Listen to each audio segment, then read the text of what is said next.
a nuestro público de la Cátedra de los Jueves, a nuestra de la Corte que nos acompaña siempre en este programa y a nuestro distinguido invitado, en esta fecha especial de los 150 programas.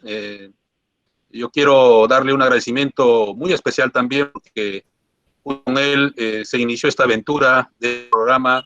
Pensábamos que iba a tener esta duración en el tiempo.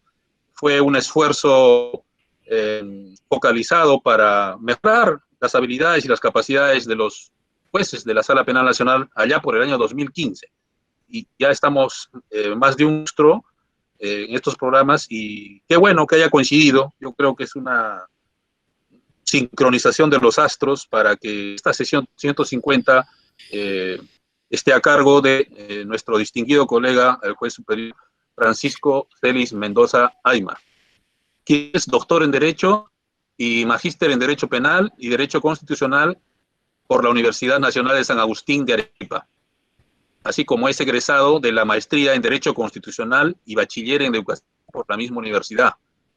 Ejerce la docencia en la Academia de la Magistratura y es facilitador del Ministerio de Justicia y Derechos Humanos. Es profesor de pregrado en la Universidad Nacional de San Agustín, así como dicta cursos en el posgrado de la Universidad Nacional de San Agustín de Arequipa, Universidad Nacional Andina de Puno, Universidad Nacional Jorge Barrazá de Groman, Universidad Privada de Tacna, Universidad Católica de Santa María, José Carlos Mariátegui de Moquegua, Universidad Andina Néstor Cáceres Velázquez de Puno y Universidad de las Peruanas de Arequipa. Es miembro honorario del Colegio de Abogados de Lima, Abancay, condecorado por el Colegio de Abogados de Arequipa. Fue superior titular de la Corte de Justicia de Arequipa y presidente de la Comisión de Capacitación o Capacitaciones Académicas de la misma en el año 2003. Autor de libros en materia jurídica, tales como Constitución y Justicia, en el año 2005, La teoría del delito en la jurisprudencia penal, el mismo año, Temas procesales, del año 2011, Necesidad de una imputación concreta en la construcción de un proceso penal cognitivo, en el año 2012, el año 2013. Actualmente se desempeña como juez superior titular en esta Corte Nacional de Justicia. El tema que se va a presentar hoy al abierto público, lo digo como un testimonio de parte, que se han dado a investigar sistemáticamente y continuamente a través de diversas publicaciones como las que se acaban de leer, garantizan la especialización del ponente y haber recogido una serie de experiencias en ese proceso de investigación que van a hacer de esta sesión 150 una sesión muy fructífera. El tema del día de hoy es imputación concreta con hipótesis, contradictorio metodológico. Bienvenido, doctor. Tiene usted el uso de la palabra. Muchas gracias. En realidad es un privilegio estar presente en esta sesión 150. Mis saludos a nuestra querida presidenta de la Corte Nacional, la doctora Inés Villa, y al presidente de la comisión, el doctor, mi amigo, el doctor César Sabonay. Voy a hacer una presentación de la imputación concreta como hipótesis y esa terminología que estoy empleando tiene que ver con un abordaje distinto a la forma como se ha ido conociendo y comprendiendo este problema. Hemos señalado que el abordaje de la imputación concreta como hipótesis exige necesariamente abordar muchos de los temas que digo de contexto y también desde una perspectiva terminológica y conceptual para comprender esta perspectiva, no digo distinta, sino muchas veces comprendida implícitamente, y ahí que es donde se genera el problema. Como es solo de comprensión implícita, se genera un conjunto de distorsiones. En primer lugar, sabemos los términos que se han empleado para su abarcamiento: el término de imputación necesaria por el Tribunal Constitucional, imputación suficiente por la Corte Suprema, imputación concreta, que es un término empleado por el doctor Alberto Binder, imputación del hecho punible, como está en el artículo 11 del Código Penal, se ha hecho referencia también a imputación mínima, más o menos como para comprender el mínimo de información que debe contener la imputación concreta en sus proporciones fácticas, o meramente imputación, como señala Asensio Mellado. Por lo menos ha adquirido cierta personería esta terminología, es objeto de discusión, pero el problema se presenta no tanto en cuanto a su aceptación terminológica, sino en cuanto al concepto. Es acá donde aparecen los problemas reales, ¿no? Y para comprender o para definir un concepto es necesario ver las diferentes perspectivas conforme se ha abordado.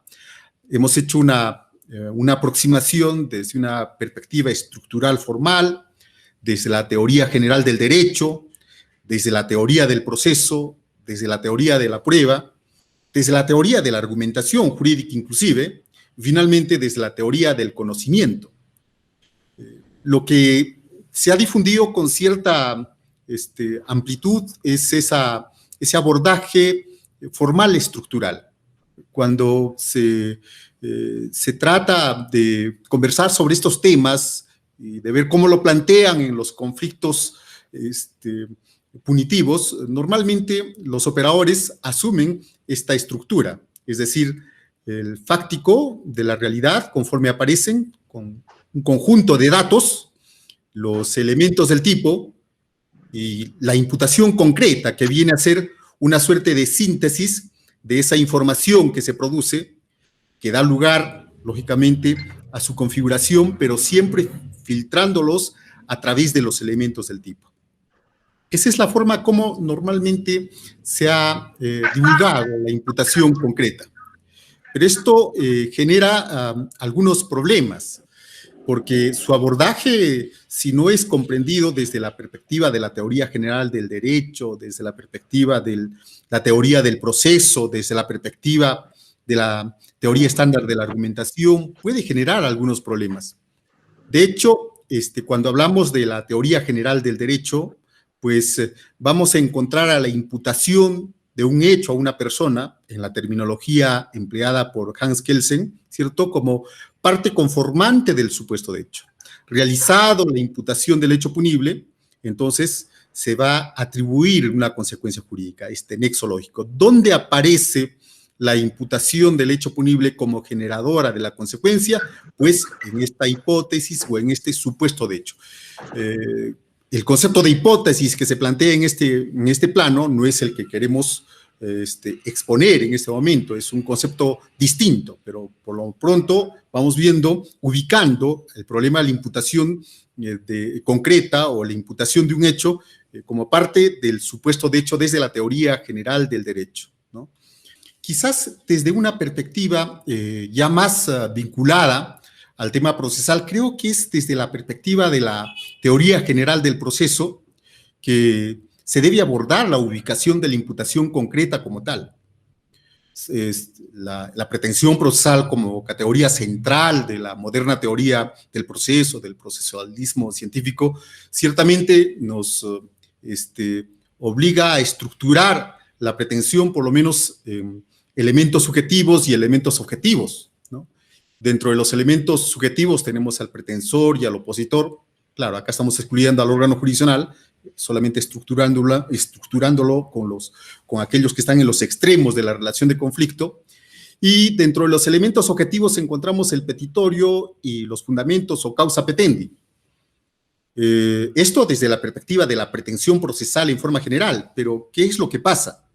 Resulta que existen algunos problemas con relación a considerar a la pretensión procesal, ¿cierto?, como a la pretensión penal, digo, como objeto del proceso, o a la imputación del hecho punible como objeto del proceso. Esa es una discusión, es un debate todavía no pacífico, porque algunos consideran que la pretensión penal en realidad es el objeto del proceso como tal, porque pues por lo menos formalmente tiene un pretensor que vendría a ser el Ministerio Público, el opositor, el imputado, y como elementos objetivos sí pues habría siempre una petición de pena que se fundamenta en la imputación del hecho punible. Pero como estamos señalando, esto no es pacífico, porque pues algunos consideran de que en realidad el objeto del proceso solamente está configurado por la imputación concreta, por la imputación del hecho punible, por esto que aparece como causa petendi. Y pues los argumentos son razonables, dado que el pretensor en realidad siempre va a ser el Ministerio Público, de tal manera que el señalar al pretensor como parte, como elemento subjetivo de la pretensión penal, no tiene ninguna utilidad, porque siempre el Ministerio Público va a aparecer como el titular de la acción penal y no permite siquiera con ello identificar el proceso. Lo que siempre vamos a encontrar más bien es al imputado, eso no cabe duda. Y en cuanto a los elementos objetivos, el petitorio de pena, pues la pena aparece ya señalada en un marco de acuerdo al tipo penal, al dispositivo penal, digo, en el artículo de la parte especial. De tal manera que esto no permitiría tampoco la identificación de la pretensión penal. Por consiguiente, señalan que el único elemento fundamental viene a ser la causa petendi, la causa de pedir la pena, o lo que es lo mismo, la imputación del hecho punible. Entonces, dentro de este marco general, de la teoría general del proceso, pues no hay duda que la imputación del hecho punible, o la imputación concreta como causa petendi, pues es el objeto del proceso, sea desde la perspectiva de aquellos que consideran que la pretensión procesal es el objeto del proceso, o de quienes asumen que el objeto del proceso es la imputación del hecho punible y nada más. Entonces, lo importante es ubicarlo en este plano, para evitar de pronto conceptuaciones ajenas a la teoría general del proceso. Definitivamente, la imputación del hecho punible es el objeto como tal, sea considerado solamente como imputación del hecho punible, solamente como causa petendi, o sea considerado, ¿cierto?, como uno de los elementos objetivos centrales de la pretensión, procesal. Bien, pero aún así, siempre desde la perspectiva de la teoría general del proceso, es importante ver su operatividad para efectos de establecer la validez de una relación jurídica procesal, ¿no?, considerado como legitimidad para obrar, ¿cierto? Legitimidad activa supone una afirmación de un derecho, la posición habilitante que surge de la afirmación de un derecho, pero esto no es de recibo en el proceso penal, porque el Ministerio Público no afirma un derecho, sino que ejerce un deber. Por tanto, cuando se formula una acusación, el Ministerio Público no afirma ningún derecho, sino que está ejerciendo un deber, y esto no tiene que ver en absoluto con la validez de la relación jurídica procesal, dado que cualquier señor fiscal puede, independientemente de su identidad personal, puede ejercer la acción penal como tal. Lo que sí nos interesa es la legitimidad pasiva. En lo civil se habilita legitimado pasivamente al demandado, imputándole una obligación. Eso es también bastante conocido. Pero la legitimación pasiva en el proceso penal también es una imputación, pero no es una imputación de una obligación, sino es la imputación de un hecho punible. Lo que quiero que vean, que se note, es cómo la imputación concreta, cómo la imputación de un hecho punible viene a significar un presupuesto procesal para validar la relación jurídica procesal. Hasta acá vean ustedes cómo el tema de la ubicación de la imputación del hecho punible o imputación concreta está totalmente incardinado. Es esencia del objeto del proceso. Para efectos de pronto de algunas perspectivas un poco desprevenidas en considerar que la imputación del hecho punible es una invención o creatividad criolla a la peruana, no. Esto tiene obviamente sus raíces en una tradición eurocontinental que definitivamente es trabajado desde la perspectiva de la pretensión procesal como causa petendi, y acá miren ustedes como presupuesto procesal para validar la relación jurídica procesal. Eso es fundamental, es esencial que se comprenda ello para comprender, para abordar la imputación concreta, por lo menos desde esa perspectiva procesal, así, esquemáticamente como lo estamos señalando, y luego aproximarnos a su perspectiva metodológica. Desde la teoría de la prueba también el problema pasa por considerar la imputación concreta y directamente, pues, dar lectura al artículo 156. Bien. En la teoría de la prueba, y no digo en el derecho probatorio, sino en la teoría de la prueba, pues las aproximaciones conceptuales nos llevan a considerar el objeto abstracto de prueba, el objeto concreto de prueba, el tema probatorio, pero este objeto concreto de prueba o este objeto abstracto de prueba exige necesariamente, primero vamos por el objeto abstracto de prueba, ¿cierto? Hacer referencia primero al problema de las proposiciones fácticas que configuran la imputación concreta. La imputación concreta, ¿cierto?, se configura con proposiciones fácticas. Y esas proposiciones fácticas deben tener una característica: ser verificables, es decir, que puedan ser también refutables, pero a través de prueba empírica. Es decir, si es que no se tiene en cuenta claramente cuál es la naturaleza de esa imputación concreta, de las proposiciones fácticas de la imputación concreta, y con esas características que corresponden a la estricta jurisdiccionalidad que señala el profesor Ferraioli, no tiene sentido hablar de objeto de prueba. Si la imputación concreta, si las proposiciones fácticas que estructuran la imputación no tienen esa característica de verificabilidad, no tienen esa característica de refutabilidad, entonces en vano estaríamos, ¿cierto?, exigiendo enunciados fácticos que se correspondan como tal. Solamente así luego podemos transitar al objeto de prueba. Solamente así podemos transitar al objeto de prueba. Entonces, el problema que se presenta, como ven ustedes, es que, por un lado, tenemos la imputación concreta como tal, ¿cierto? Y esta imputación concreta, no cabe duda, que se configura luego en objeto de prueba. En objeto de prueba. Ha habido toda una discusión, todo un debate con relación, por ejemplo, al tema de la prisión preventiva, si cuando estamos ante el supuesto de la afirmación o las bases de referencia para la discusión de los elementos de convicción, si debe discutirse tipicidad.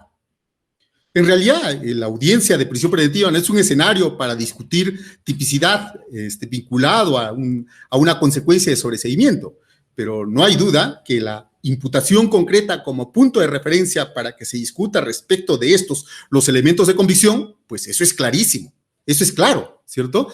Entonces, por esa razón es que cuando trabajamos con el problema de qué es lo que se va a discutir con los fundamentos, no hay duda, tenemos que hablar con referencia a las proposiciones fácticas y luego vinculados al objeto de prueba. Pasemos rápidamente al problema de la imputación concreta desde la perspectiva de la teoría de la argumentación, siempre en esta perspectiva de aproximación. Es bastante conocido para nosotros este silogismo judicial, si P, entonces Q, donde si P, esta premisa menor, es la imputación concreta. Esta imputación concreta es la que tiene que adecuarse al supuesto de hecho para que se genere la consecuencia jurídica. De tal manera que si esta proposición fáctica que hace de imputación concreta no tiene los aspectos particulares que identifican al sujeto o la concreción de aquel verbo típico rector, no podría adecuarse al supuesto de hecho. Y en consecuencia, sería un razonamiento incorrecto, ¿no? Lo importante es identificar dentro de la teoría estándar de la argumentación que la imputación concreta es la premisa menor. Esa premisa menor es la que tiene que adecuarse al supuesto de hecho, ¿no? Entonces, en esa perspectiva es que tenemos este esquema. El que mate a otro, dice, ¿cierto? Juan decapitó y mató a Pedro. ¿Cuál es la imputación concreta? No cabe duda, la imputación concreta viene a ser la premisa menor. Imputación concreta. Juan decapitó a Pedro. Esta imputación concreta es la que debe adecuarse a este supuesto de hecho para que se genere la consecuencia jurídica. El problema, como vemos, está siempre en esta perspectiva. Entender que la imputación concreta es la premisa menor. Comprender que esa imputación concreta es la que debe adecuarse al supuesto de hecho. Cuando de pronto se emplean generalidades, cuando de pronto se emplean conceptos indeterminados, es donde tenemos problemas de justificación interna. Pero no solamente tiene que ver con el problema de la adecuación de esa proposición fáctica al supuesto de hecho, sino que también esa imputación concreta como premisa menor debe estar justificada externamente.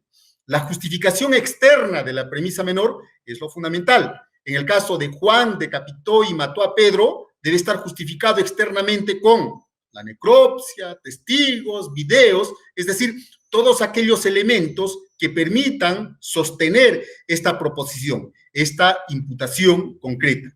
Entonces, desde la perspectiva de la teoría estándar de la argumentación, no cabe duda, ¿cierto? Desde la justificación interna y la justificación externa también se puede abordar el tema de la imputación concreta. Igualmente, cuando hace referencia al problema de la justificación externa, pero que corresponde al supuesto de hecho. Pero regresemos a un tema. ¿Qué es una hipótesis? Esto es central, esto es muy importante, porque si no se comprende lo que es una hipótesis, ¿no?, podemos tener problemas. Decimos, y esto es una perspectiva de aproximación, que no es una hipótesis. Y lo importante es señalar que no es una hipótesis, no es una mera suposición de datos de la realidad. Es que a veces se asume que una imputación viene a ser solamente una suposición. No estoy hablando de conjetura, sino estoy hablando de una suposición que parten de datos de la realidad. Pero debemos entender que una hipótesis no es solamente una suposición. Esa perspectiva, no hay duda, es unilateral, porque solamente habilita el uso del razonamiento inductivo para construir esa suposición. No. Si nosotros solamente partimos de esa aproximación inductiva sobre datos de la realidad, entonces acá aparecería un problema. Cualquier persona, independientemente de su conocimiento, de su competencia, de su conocimiento de especialidad, podría realizar una suposición. Lo que estamos viendo es cómo, por ejemplo, en el escenario actual, muchas veces la policía profesional, para efectos de pesquisa, para realizar actos de investigación, plantean suposiciones, no obstante la prohibición del propio Código Procesal, en el sentido de que la policía debe abstenerse de realizar las calificaciones jurídicas y menos atribuir responsabilidades. No, no puede hacerlo. Pero esta no es solamente una limitación normativa, sino se corresponde, ¿cierto?, con las propias competencias, con las propias capacidades que corresponden a los profesionales. Un señor fiscal, un señor juez, un señor abogado tiene toda una formación jurídica que supone años de preparación, no solamente los 6 años de pregrado, no solamente las maestrías, los doctorados, sino cursos de especialización. Es decir, tienen toda una base teórica para que con esa base teórica puedan observar determinados datos y recién, ¿sí?, con este presupuesto, construir una hipótesis. Cuando de pronto encontramos aproximaciones intuitivas, suposiciones aproximadas, y se presentan como delito de organización criminal, de trata de personas, o eventualmente de delito de proxenetismo, sin que se tenga la calificación que corresponda, porque no existe esa base cognitiva, es donde se tiene problemas. Entonces, una hipótesis no es una mera suposición. Y el problema, vuelvo a reiterar, que afrontamos en este momento, es en efecto que muchas veces se considera que una imputación concreta se agota solamente en la suposición. Y así como suposición, de pronto, periodistas, personas que no tienen una formación cognitiva de un derecho penal, parte general, o un derecho penal, parte especial, de pronto plantean suposiciones, de pronto plantean algunas conjeturas, pero solamente porque hacen una lectura unilateral, que duda cabe, de los datos que se presentan. Esto es lo que tenemos. Cierto, encontramos muchos datos y se formula la imputación como suposición. En el mes de junio sucedió un hecho que generó bastante repercusión a nivel nacional. Efectivos de la policía en la ciudad de Ica intervinieron en un hospedaje y detuvieron al administrador y a 4 mujeres que ejercían la prostitución y un parroquiano. Llamaron al señor fiscal y le dijeron que se trataba de una organización criminal dedicada a la trata de personas y al tráfico ilícito de drogas. Y estos mismos elementos que aparecen como tal, en lectura de quien debe hacer la calificación, que es el señor fiscal, señalaron que esto no correspondía, pues, que se trataba simplemente de ello, que la calificación que realizaba el Ministerio Público no se correspondía con esos datos. Y es que esto es así. Quien tiene la dirección, quien tiene la conducción jurídica de la investigación es el Ministerio Público. Tiene toda una base cognitiva que le permite formular la hipótesis de imputación. Entonces, estos datos que aparecen como tal pueden ser interpretados, ¿cierto?, por la persona que no tiene una formación como si fuera una organización criminal, como si fuera una organización dedicada a la trata de personas, pero son solamente suposiciones. El único profesional a inicios del proceso, la única autoridad que puede conducir jurídicamente, no hay duda, es el Ministerio Público. ¿Por qué? Porque tiene esa formación que le permite realizar esa calificación como tal. Es verdad que la suposición ocupa un puesto central en la hipótesis, eso no hay duda, no cabe duda, pero es un error su identificación con la hipótesis. La suposición no es la hipótesis, y acá vamos con el tema. Porque resulta que la mera suposición sobre la base de datos, eso es una perspectiva unilateral. Se soslaya todo el sistema de conocimientos que, pues, según una formación seguramente rigurosa, el operador fiscal tiene como para realizar la calificación de ese hecho y proponerlo como hipótesis. Es decir, desde una perspectiva ya deductiva, el operador intérprete tiene toda una base cognitiva, tiene todo un conjunto, un sistema organizado de conceptos que le permiten interpretar esos elementos y construirlos como imputación, como hipótesis.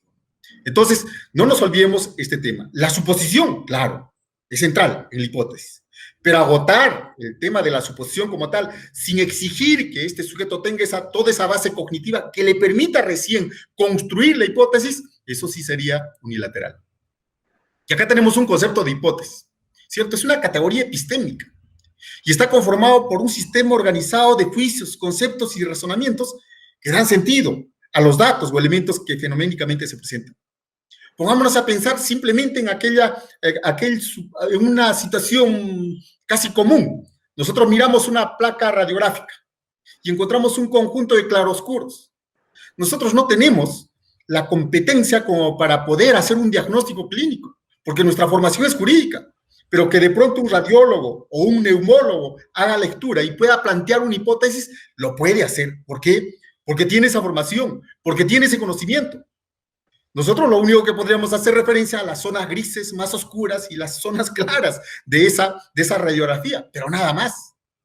Y es que lo fundamental para formular una hipótesis, no cabe duda, es ese sistema organizado de juicios, de conceptos y razonamientos.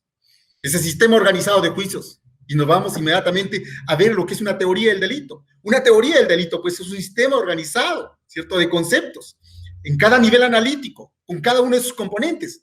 Si es que no se tiene toda esa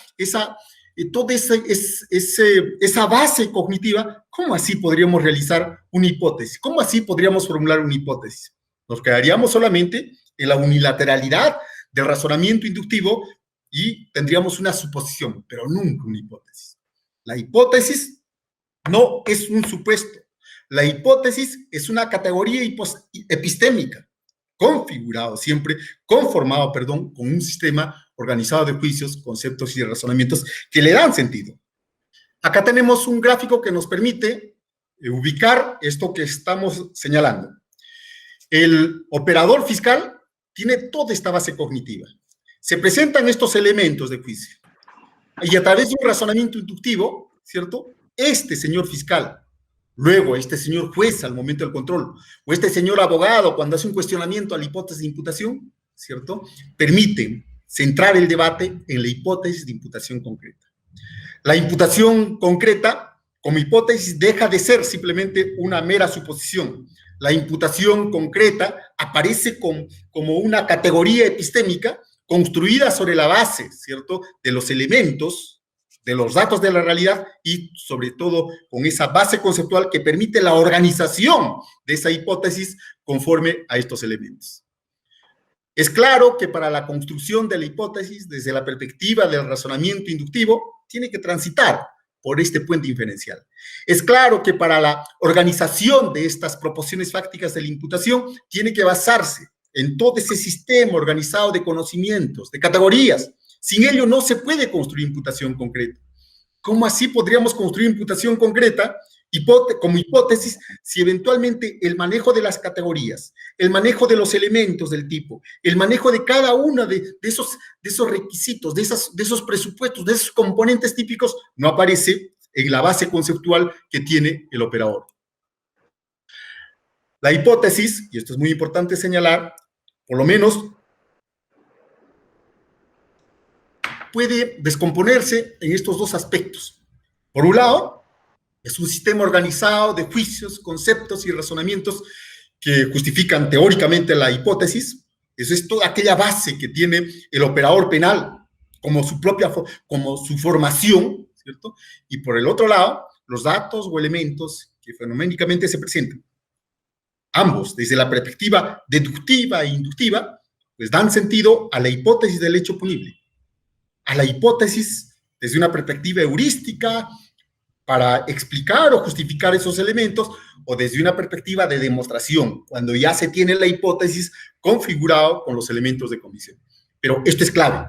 Siempre veamos a la hipótesis en estas dos perspectivas. Por un lado, ese sistema organizado de juicios que me permite organizar esos datos de la realidad y construirlos como tal. La hipótesis es una categoría epistémica. La hipótesis no es solamente un supuesto. La hipótesis no es solamente una conjetura. La hipótesis exige, lógicamente, estas exigencias con este nivel.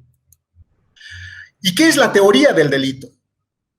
Y acá sí debemos avanzar un poco más, porque se ha difundido con bastante fuerza a la teoría del delito desde una perspectiva clasificatoria, analítica, es decir, una sistemática no comprometida con otros aspectos fundamentales. Y es que la teoría del delito no es solamente una conducta típica, antijurídica y culpable. No es solamente hablar de elementos del tipo. No es solamente hablar de elementos del tipo permisivo, o de pronto hablar de aquellas características que configuran una causa de culpación. No. La dogmática penal en serio, aquella dogmática comprometida, ¿cierto?, con una valoración e imputación real de un hecho calificado como delito, supone una dogmática estructural, que se corresponda con métodos, que se corresponda con teorías del conocimiento, con tendencias, es decir, vinculado necesariamente a la discusión de la teoría del conocimiento, vinculado necesariamente a una determinada metodología. Esa es la dogmática estructural externa. Y la dogmática estructural interna, la teoría de las normas, la teoría de los imperativos, los conceptos funcionales. Entonces, el operador que va a realizar una hipótesis, que va a formular una hipótesis, lo hace sobre la base del dominio de la dogmática.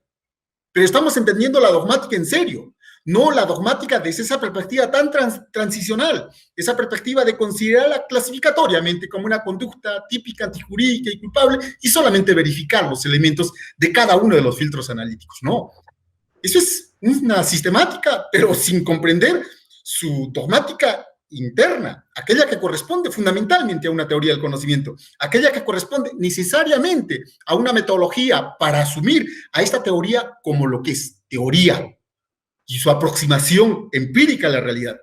Y una dogmática estructural interna que está vinculada, no cabe duda, a la teoría de las normas, a la teoría de los imperativos, desde lo jurídico y para lo jurídico. Entonces, cuando se tiene toda esa base conceptual, el operador intérprete, qué duda cabe, sí puede, sobre la base de los datos de la realidad, aquellos indicios, aquellas huellas, aquellos vestigios, construir una hipótesis de imputación. Esto que estoy señalando es muy importante en el contexto actual, porque resulta que muchas veces se presenta un conjunto de datos y solamente porque estos eventualmente tengan un matiz sustancialista de inmoralidad, rápidamente escalado como una suposición de un ilícito, cuando ciertamente hay problemas porque resultaría que no podría ser construido conforme a esa perspectiva inicial, la estructura de de datos de la realidad, elementos y las proposiciones fácticas. Acá tenemos el dispositivo legal. El artículo 106 lo puede leer cualquier ciudadano. El que mate a otro, dice. Pero este es el dispositivo legal nada más.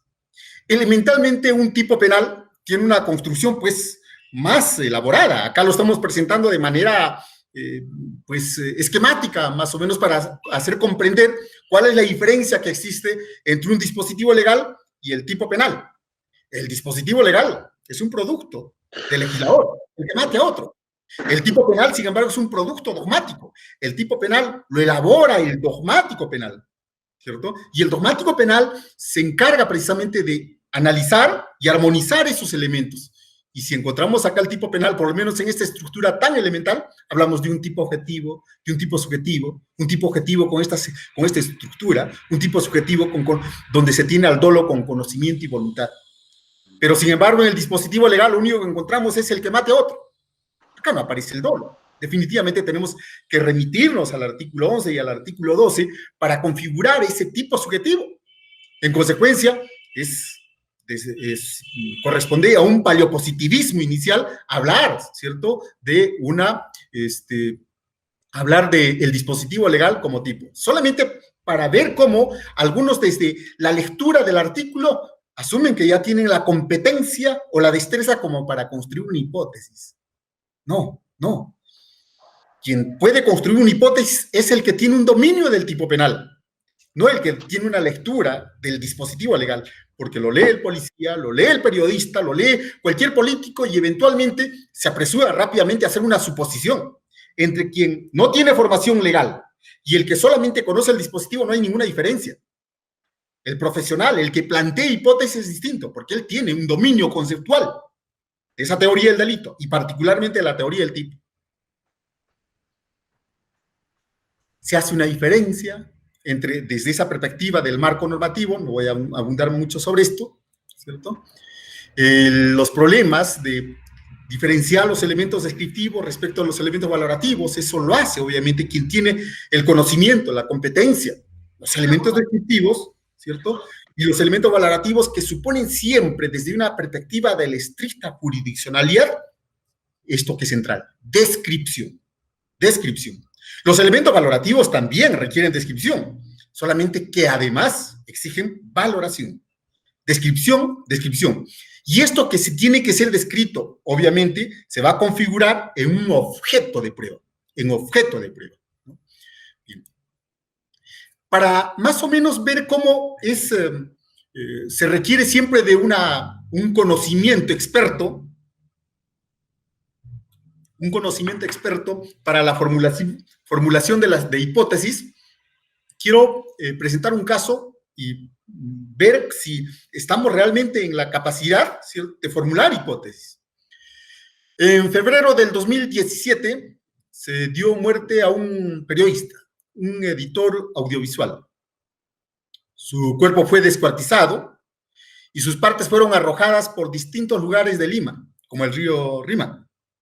Pero el torso y los brazos del periodista fueron quemados en una maleta, en un paraje agrícola situado a 130 kilómetros al norte de Lima, Sayán. El cuerpo pudo ser identificado por las huellas dactilares de su mano derecha, que se salvó de las llamas. El presunto autor habría sido un estudiante universitario, quien habría matado y cercenado el cuerpo. Su hipótesis defensiva de este universitario fue que el periodista falleció por un paro cardiorrespiratorio cuando se encontraba en su vivienda y que cortó el cuerpo para desaparecer sus restos por temor a que lo inculparan de su muerte.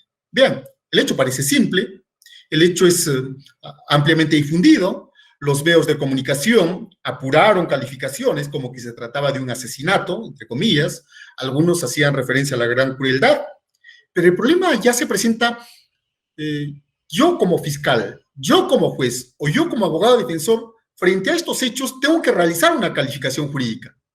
¿Cuáles son aquellos conceptos, cuáles son aquellas categorías que me van a permitir a mí calificar estos hechos como homicidio simple u homicidio calificado? ¿Cuáles son ellos? Y esto es muy importante porque si es que no tengo, por lo menos me planteo estas interrogantes expertas, por lo menos sobre la base de los datos, pues no voy a poder realizar ninguna hipótesis. Los hechos califican como homicidio simple o homicidio calificado. En esa aproximación general entre el artículo 106 y el artículo 108 como insumo de los tipos penales de homicidio simple o del homicidio calificado. En su caso, los hechos califican homicidio con gran crueldad, lo que supone no solo conocer que el artículo 108.3 del Código Penal, el que mate a otro con gran crueldad, sino conocer la sistemática del tipo. No es solamente cuestión de leer el artículo 108 porque pues, plantea la gran crueldad como tal, sino ya supone entrar a una analítica de los componentes del tipo subjetivo. Dentro del tipo subjetivo, ¿encontramos algún componente distinto al dolo? Ese componente o ese elemento subjetivo distinto del dolo es un elemento de tendencia interna trascendente, es un elemento subjetivo distinto del dolo de tendencia interna intensificada. Miren, exprofeso estoy haciendo referencia a algunos aspectos. Sobre la base de esos componentes que hemos hecho referencia, ¿esto califica homicidio con gran crueldad? Y acá ya se van presentando algunas preguntas. El experto, ¿cierto?, comprende que desde la perspectiva subjetiva, además del dolo, para hablar de gran crueldad se exige un elemento de tendencia interna intensificada. Pero el problema se presenta, ¿y qué hay de el pesquisa? ¿El pesquisa conoce toda esa base conceptual? ¿Tiene toda esa formación como para que de pronto diga, este es un homicidio calificado con el agravante de gran crueldad? ¿O en su caso solamente aprecia lo general? El señor fiscal, no cabe duda, sí tiene ese conocimiento y por tanto orientará los actos de investigación para determinar si esa persona fue muerta, ¿cierto? Perdón, fue destazada o fue descuartizada en vida, lo que ya supondría, pues, adelantar una hipótesis de homicidio con gran crueldad. Supondría orientar la investigación por ese plano. Pero si de pronto el cercenamiento del cuerpo fue cuando esta persona ya estaba muerta, el problema es distinto, porque estaríamos hablando simplemente de un homicidio y no de un homicidio calificado con la circunstancia agravante de gran crueldad. Entonces el problema se presenta desde esa perspectiva. Miren, quiero hacer referencia nuevamente a este tema. El problema es que solamente una persona con la capacidad cognitiva, por su formación adecuada en teoría del delito, en teoría del tipo, en el tipo subjetivo, diferenciando lo que es el dolo respecto de los otros elementos subjetivos, puede plantear una hipótesis de imputación respecto a estos hechos. Pero en una situación tan elemental, tan simple, se exige toda esa calificación. Pero, ¿qué va a pasar cuando de pronto sean personas no expertas en conocimiento jurídico penal, sea el pesquisa, sea la prensa, o cualquier otra persona, ¿cierto?, que de pronto plantee, entre comillas, hipótesis? No, eso jamás sería una hipótesis. Eso sería simplemente una suposición. Y lo que mueve la investigación, lo que mueve incluso el plenario del juicio oral, no son suposiciones, sino son hipótesis. Hipótesis que se configuran en ese encuentro entre la teoría y estos datos fácticos como corresponde.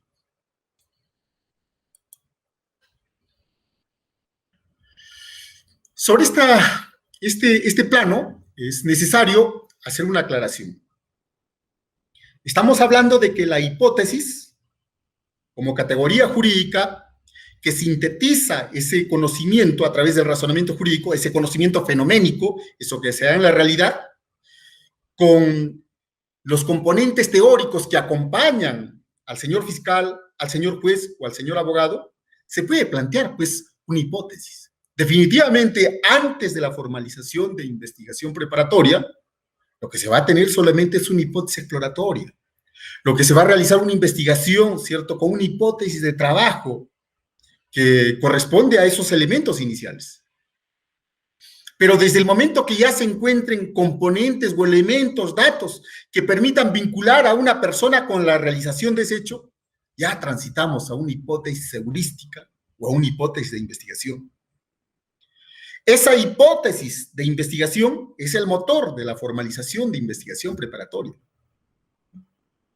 Y es en función de esta hipótesis de investigación que se van realizando actos de investigación para finalmente alcanzar ese estándar de suficiencia y eventualmente formular acusación. Esa hipótesis heurística, cierto, es el núcleo de la formalización de investigación preparatoria. Y si llega a ese estándar de suficiencia, transita de hipótesis heurística a una hipótesis de control y luego en tránsito a una hipótesis de demostración. Y es que la naturaleza o la calidad de la hipótesis es lo que va a determinar el objeto del contradictorio. Y esto es fundamental. Si es una hipótesis heurística o de investigación, esta tiene que cumplir con las características que exige la metodología de la investigación, que exige la teoría del conocimiento. Es decir, su concreción. Es decir, su determinación, su acotamiento. Esta hipótesis heurística de investigación tiene su propia configuración, distinta, por cierto, a la hipótesis de control y de demostración, que va a generar un contradictorio diferente. Hipótesis heurística configura un contradictorio diferente cualitativamente a la hipótesis de control y demostración, por una cuestión elemental, porque la hipótesis heurística, ¿cierto?, tiene la conducción del señor fiscal, porque la hipótesis heurística tiene un objeto de reunir elementos de convicción, de cargo o descargo, porque la hipótesis heurística tiene una finalidad, que formule o acusación o no, siempre bajo la conducción del sujeto fiscal, con un objeto, no cabe duda, reunir elementos de cargo o descargo, siempre en clave del principio de objetividad y con una finalidad, formular o no formular la acusación. Así se materializa, así se configura ese contradictorio de la formalización de la investigación preparatoria, que es muy diferente al contradictorio que se genera en el plenario, porque acá más bien el sujeto procesal que dirige, quien tiene la dirección de ese contradictorio es el juez, un juez que está comprometido con esa información. Y el objeto de ese plenario ahora sí es la producción de información y con una finalidad, que se emite una sentencia de mérito, una sentencia de fundabilidad.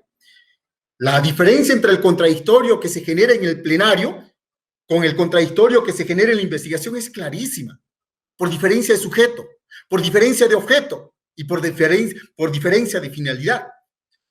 Y esto obviamente marca también una diferencia entre la actividad de investigación y la actividad de prueba. Por eso es importante diferenciar esa hipótesis heurística o de investigación de la hipótesis de control o de demostración, porque generan contradictorios diferentes.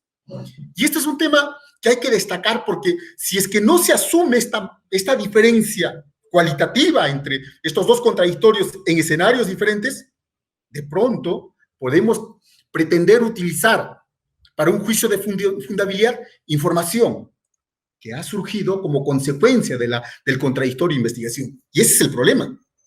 Si a nivel de la investigación, con un sujeto procesal que conduce la investigación fiscal para su objeto, su objeto, y con la finalidad de ver si formula o no acusación, pero esta información, como consecuencia de los actos de investigación, es trasladada para que se emita un juicio de fundabilidad. Ahí es donde aparece el problema.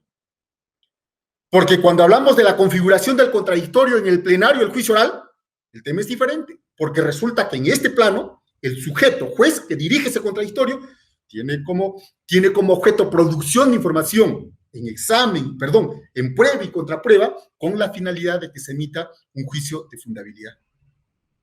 ¿Y qué pasa en aquellos supuestos donde los actos de investigación, la información que se produce como actos de investigación, pretende ser directamente utilizada en el juicio de fundabilidad? Ahí tenemos serios problemas. Vean los problemas que se está presentando a propósito de la Cámara Gesell. Resulta que antes de noviembre del año 2018, pues la Cámara Gesell, la entrevista en Cámara Gesell, no cabe duda, era un acto de investigación, pero por voluntad legislativa, artículo 19 de la Ley de Violencia Familiar, se afirmaba que ese acto de investigación era una prueba preconstituida. Después de noviembre del 2018, se modifica este artículo y se indica que la entrevista en Cámara Gesell solamente puede ser actuada como prueba anticipada. Y listo. Y acá ya encontramos un problema, porque resulta que Fiscalía sigue realizando esta entrevista en Cámara Gesell y no como prueba anticipada, en la idea de que eso va a transitar al juicio oral como prueba preconstituida. Pero ya la voluntad legislativa no existe como tal. ¿Y qué hacemos en este plano? Ese acto de entrevista es un acto de investigación, no cabe duda, generado en ese contradictorio con un sujeto que conduce la investigación fiscal, ¿cierto? Con el objeto de reunir elementos de convicción para formular o no acusación. Luego, como esa entrevista en Cámara Gesell, que es un acto de investigación, pretende ser utilizada para un juicio de fundabilidad, cuando se trata más bien de que en este plenario del juicio oral, en un contradictorio con un objeto y finalidad distinta y dirigida por un sujeto procesal distinto, ¿cierto?, pretenda ser incorporada como tal. Y es que encontramos el artículo 325 que expresamente señala que los actos de investigación o las actuaciones de la investigación no sirven para emitir una sentencia, sino solo sirven, solo tienen utilidad para que se emitan, ¿cierto?, resoluciones de la investigación preparatoria y de la etapa intermedia, pero no para el juicio de fundabilidad, no para la sentencia. Por una cuestión elemental, corresponde al producto de un contradictorio completamente diferente, cualitativamente diferente, como estamos señalando en esta perspectiva. Entonces, son dos cuestiones, reitero, muy importantes que se deben considerar. Y a propósito de esta discutida incorporación de información cuando se trata del colaborador eficaz, las actuaciones que se realizan en el procedimiento de colaboración eficaz, ¿alguien puede discutir de que se tratan simplemente de actos de investigación? Se trata de actos de investigación, obviamente. El problema de que de pronto esa información puede ser ampliado en la investigación preparatoria, ¿cierto? Al solicitarse la ampliación de esa declaración, habilita para que luego ese acto de investigación pueda ser utilizado en el juicio de fundabilidad. Claro está que no, porque no ha variado que esa información sea solamente producto de un acto de investigación. Bajo la conducción de un sujeto procesal fiscal, con el objeto de reunir elementos de convicción, de cargo o descargo, y con la finalidad de que se emita acusación o no, se formule acusación o no. Por tanto, es un acto de investigación como tal. No es una prueba preconstituida, no es una prueba anticipada. Y el problema viene a ser acá. Entonces, ¿cómo lo voy a incorporar en el proceso? No cabe duda. Seguramente se le ofrecerá como prueba, independientemente de las medidas de seguridad que correspondan. Acá sí es un tema muy importante señalar de que esta declaración como acta o como mero registro no puede transitar. Otra cosa es muy diferente, que si existe riesgo de pérdida de esa fuente de información, testigo, u otra fuente que pueda desaparecer en un contexto, ¿cierto?, de crimen organizado, por amenaza o por muerte de la persona, ¿cierto?, que esto se pueda preconstituir. Eso es diferente, completamente diferente, porque supondría la configuración de esa excepción que está establecida en el artículo 325, la prueba preconstituida, no con ese nombre, pero sí con sus características, que sea objetiva y que sea irreproducible. Solamente bajo esa perspectiva podría habilitarse la incorporación de esa información, pero marcando siempre esa diferencia que estoy señalando. Si tengo una hipótesis heurística o de investigación, no hay duda, va a generar un contradictorio para la corroboración, ¿cierto?, de este sujeto procesal fiscal de su hipótesis. Si tengo una hipótesis de control para efectos de la etapa intermedia, pero si tengo ya una hipótesis que ha alcanzado ese estándar de suficiencia, esa hipótesis para demostrar y configura un contradictorio completamente diferente porque tiene un sujeto procesal que es el que dirige con el objeto de que se produzca información de cargo y descargo y con la finalidad de que se emita una decisión. El asumir metodológicamente a la imputación concreta como hipótesis tiene mucha operatividad. Si de pronto se continúa teniendo una perspectiva formal, estructural, y nos seguimos agotando en el sentido de su comparación con la, comillas, teoría del caso, y presentarlo solamente como la exigencia de que las proposiciones fácticas satisfagan la realización de los elementos del tipo, no habremos avanzado mucho. Si de pronto nos entretenemos desde la perspectiva procesal en identificar la imputación concreta como la causa petendi, o como la legitimidad para obrar activa, habremos avanzado algo más. Si de pronto encontramos su importancia para efectos de las resoluciones o las disposiciones fiscales como parámetro para evaluar la justificación interna y la justificación externa, también habremos avanzado más. Pero no cabe duda que esta perspectiva metodológica es lo que sí tiene operatividad para la obtención de información. Por tanto, el Ministerio Público, si quiere obtener información para lograr establecer luego si va a formular o no formular la acusación, tiene que tener una hipótesis de imputación heurística, una hipótesis que lo está construyendo sobre la base de los elementos. Pero ojo con esto, este señor fiscal, para formular esa hipótesis heurística, es obvio, tiene que tener una formación, una competencia, tiene que dominar, para los efectos, por lo menos, de la calificación de la imputación, tiene que tener un dominio conceptual de la teoría del delito. Solamente de la imputación. No estamos entrando al plano de las consecuencias jurídicas, solamente de la imputación del hecho punible, la calificación jurídica que corresponde. Y cuando hablamos de las fiscalías especializadas y de los órganos especializados, criminalidad organizada, lavado de activos, corrupción de funcionarios, es evidente que esa hipótesis debe ser también calificada y realizada por estas personas expertas en ese plano. Si es que no alcanzamos a comprender esa necesidad de formación conceptual para formular hipótesis de imputación por este tipo de delitos, lo que estaremos haciendo es solamente supuestos, suposiciones. Suponemos que es un delito de crimen organizado dedicado al trato de personas, cuando en realidad eventualmente se trata simplemente de una prostitución clandestina, cuando de pronto solamente se trata de algunos elementos, pero por el armazón que presenta muchas veces en apuradas investigaciones la policía se pasa como organización criminal. No hay duda, se requiere una fuerte formación. Y con esto quiero concluir. Esta construcción de la hipótesis de imputación tiene directa relación con el principio de estricta jurisdiccionalidad. Este principio de estricta jurisdiccionalidad supone que frente a las exigencias legales, de estricta legalidad, se construya siempre proposiciones fácticas que realicen cada uno de los elementos.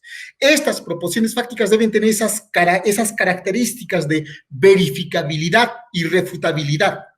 Porque si estas proposiciones fácticas no tienen esas características de verificabilidad o refutabilidad y solamente tiene conceptos indeterminados, va a haber problemas. Porque solamente puede ser objeto de prueba aquello que puede ser verificado o puede ser refutado. Si no puede ser verificado o no puede ser refutado, entonces no puede configurarse como objeto de prueba. Y es en este plano donde se debe apuntar fuertemente. Si voy a plantear una hipótesis para investigar, de hecho, para que yo, fiscal, realice investigación, de hecho, tengo que proponer proposiciones fácticas, porque así oriento inteligentemente, teleológicamente mis actos de investigación, y no me contento simplemente con la presentación indeterminada de conceptos vagos, ¿no? Estricta jurisdiccionalidad. Fiscalía construye hipótesis concreta. Si como consecuencia de los actos de investigación alcanza otra información que pueda dar lugar a otra calificación jurídica, ampliará pues la hipótesis de investigación. Pero lo que no puede hacer es, sobre pretexto de provisionalidad de la imputación del hecho punible, ¿cierto?, construir vaguedades, construir de pronto simplemente conceptos indeterminados. Y si son conceptos indeterminados, ¿qué información puedo encontrar respecto de conceptos indeterminados? ¿Qué información puedo de pronto encontrar respecto de conceptos difusos? Sin embargo, si construyo esa imputación concreta con proposiciones fácticas, con esas características, sí puedo orientar los actos de investigación en ese norte. Y al finalizar la investigación, pues, tomar la decisión. ¿Acuso o no acuso? Y si acuso es porque tengo base suficiente para configurar esta imputación y tengo elementos de convicción que me permitan sostener una causa probable de condena y llevar mi hipótesis de control, para que sea demostrada en el seno del juicio oral. Marcando esto, y con esto termino, claramente la diferencia entre lo que es una hipótesis heurística de investigación y una hipótesis de demostración. ¿Cómo así estas hipótesis, cierto?, configuran contradictorios cualitativamente distintos por el sujeto, por el objeto y por la finalidad? Muchas gracias.